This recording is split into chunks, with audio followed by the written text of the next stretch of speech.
Hey, how's it going? And today I'm going to show you how to set up your Metahuman as the third person player character. This is 10 easy steps and should take less than 10 minutes. So we're going to go into games, third person, and we'll just go create. And it just takes a minute to download. This might all change in 5.2. I don't know if some of these seem kind of buggy, and maybe these will be corrected in 5.2. Okay, so I'm assuming you don't have maybe the Metahuman downloaded. So you just come here to Metahuman on the Quixel Bridge, and let's get somebody that looks, let's see. I don't know who to get. Let's get this one here and just add. I've already downloaded that one. So these are already set up and ready to go. Sometimes it takes a couple minutes for everything to load. Of course, we've got to enable these missing plugins. And then of course it wants to restart. So, and then it takes a couple minutes when it comes into Unreal Engine. That's all perfectly normal depending on your system. I did a tutorial about this some time ago, but I just wanted to do an updated version of it. So if I come in here to Metahuman, I see there is Hannah, and it looks maybe like it's maybe still doing some stuff. The blueprint is basically her, and so I can try to drag this onto the scene and see what happens. I'm sure it's doing some stuff behind the scenes. Oh, it's just preparing shaders and stuff. This is her. I can hit F, but she's kind of, but honestly, she's not playable. She's just in NPC format right now. So what we want to do is pop her into, if I hit play, I want her to be this character, have all the same functionality as this character. So that's what we're going to do. We're going to switch her from this to that, you know, from herself into this format. So the first step that we're going to do to this is, you know, we have our Metahuman in the scene. And if we go and I double click on this, there's going to be some errors in here. See these errors we have? So it says this has been deprecated. All we have to do is click on this and it's going to say skeletal mesh. So this is step one, is fixing these compiler errors. So all we have to do is just delete that one, drag off of here, and get skeletal mesh asset. That's why I say I think this will probably be fixed in the next version, because that seems like something that should be fixed. And that compile and save that one. We still have one more, so we'll click on that and it's right here. And it's the same thing. Note it's plugged into 2. So we'll go get skeletal mesh asset, and then this gets plugged into 2 places. One there and one there. And compile and save. And that takes care of our first. That is step 1.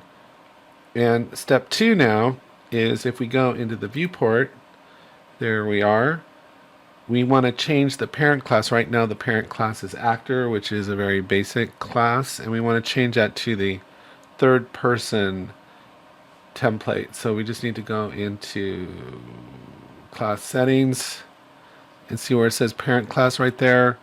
You want to switch that to BP third person character right there. Oh, there it goes. And then you'll see that she comes in, the third person character's in there now, but she's all off base. So the first thing we want to do is click on the body here. Let's see, the body. That's the body.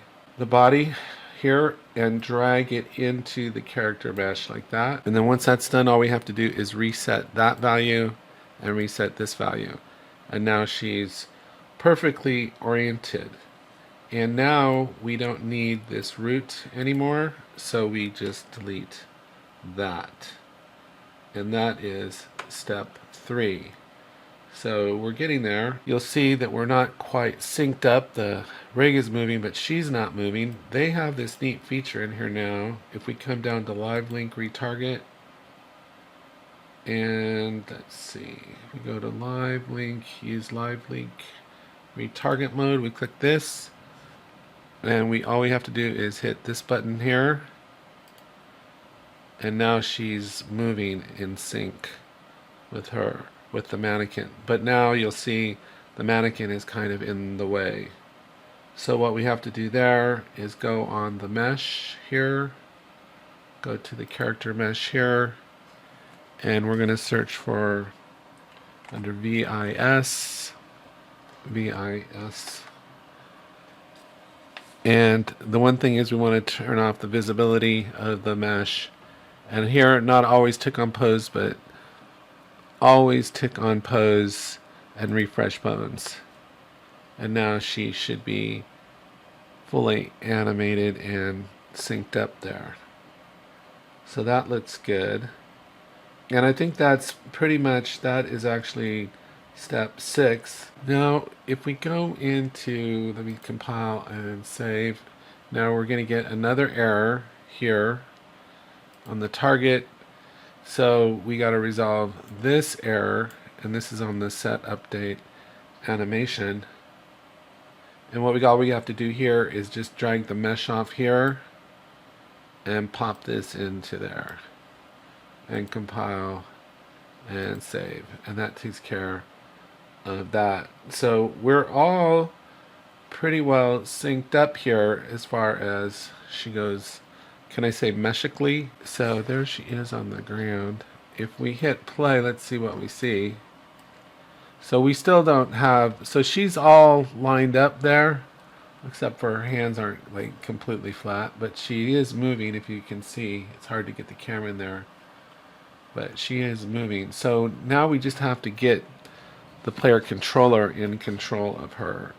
So to do that, we're just going to escape here, and we're going to go into the BP third person here, and we'll go to the game mode, and then we want to switch the pawn class from the BP third person character to her, and compile and save that.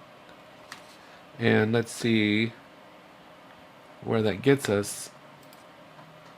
I hit play. I think this is her right in front of us, but I'm not moving at all. So what we have, she doesn't have any movement data in her blueprint, so what we have to do is actually come in here to the BP third person, and we're just going to copy all this movement data and go Control C, and then we'll close this, and then we'll go into Hannah's blueprint here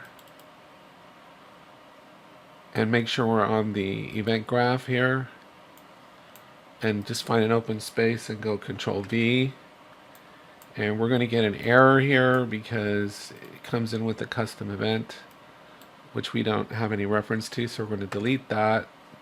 And then we just got to grab the event play that's down here somewhere. There's an event begin play right here. Oh look, the hair LOD setup. That's interesting because that's going to be a problem in a minute. That's the last step really of this whole thing. So let's get it all the way. It's hard to move when this way. Here we go. There we go. And we should just be able to hotwire this back up like that.